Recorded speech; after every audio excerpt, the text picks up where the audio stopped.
Le Rav de Vologine dans Nefesh HaChaim pose une question extraordinaire.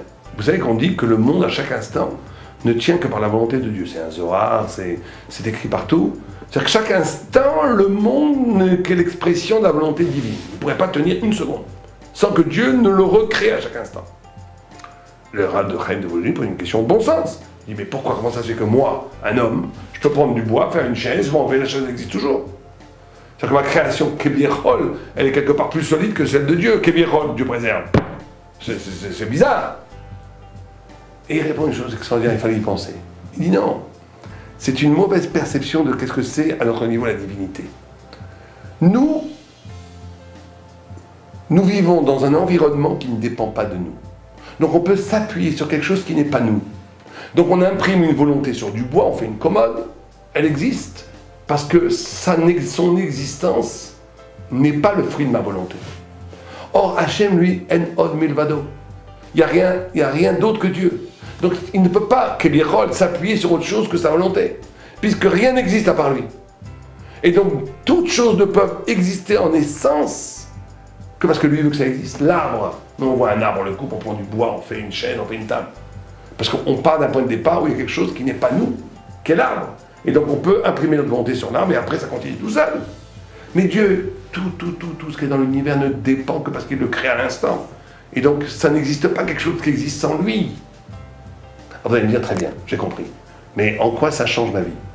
Cette compréhension maintenant de la différence du rapport au réel entre un homme et Dieu, c'est la théologie, la métaphysique. Quel rapport avec mon existence quotidienne? C'est très important. Parce que quand on comprend vraiment profondément cela, on comprend qu'on doit réfléchir dans l'existence, qu'on n'est pas le centre. Malheureusement, l'idolâtrie, la Avodah Zarah, vous savez que l'Avodah Zarah a toutes sortes de niveaux, il y a des Avodah Zarah absolus, il y a des Avodah Zarah relatives, il y a des petites Avodah Zarah, on peut être très religieux avec des papillotes et faire de l'Avodah Zarah sans s'en rendre compte. L'Avodah Zarah, c'est de brouiller la frontière entre le créateur et la création. Et un des axes, bon, alors il y a l'Avodah Zarah grossière, de prendre un arbre et d'en faire un Dieu, Dieu préserve. Ça c'est vraiment mélanger le créateur et la création. Il y a des Avodah Zarah, comme chez les chrétiens, un peu plus sophistiqués. Je ne veux même pas parler du fils, bon, des choses horribles, mais mais c'est aussi l'Avodah Zarah. Il y a l'Avodah Zarah même au cœur même des gens qui sont dans le monde de la Torah, où je deviens moi-même le point de référence. Ce qu'on appelle se considérer comme le Mechayev HaMetziut. C'est-à-dire que le monde sans moi n'existe pas. Le monde sans moi n'existe pas. J'envisage pas une seconde le monde sans moi. C'est moi avant tout qui compte. Et tout ce qui m'entoure se plie aux catégories subjectives de mon existence. Sans m'en rendre compte, je me prends pour un petit Dieu à ce moment-là.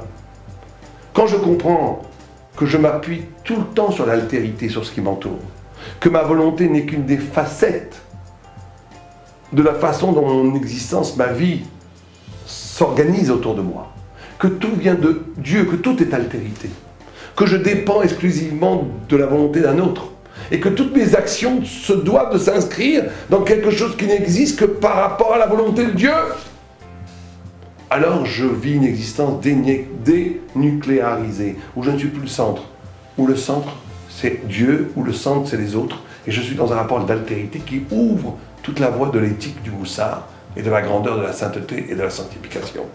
Et donc il faut travailler aussi sur notre petite Avodah Zarah personnelle, où il faut commencer à réfléchir, ou en termes où je ne suis plus absolu, où je suis relatif, où l'absolu est en dehors de moi, où l'absolu est dans la parole de Dieu. Et c'est pour ça qu'il est très important d'étudier la Torah tous les jours, parce que l'étude de la Torah, c'est ce qui permet de s'arracher de l'égotisme, où je me pose comme un petit Dieu. Alors après vous avez des tyrans domestiques qui se posent comme des petits dieux dans leur maison, avec leurs femmes, leurs filles, de misérables attitudes dans leurs fils.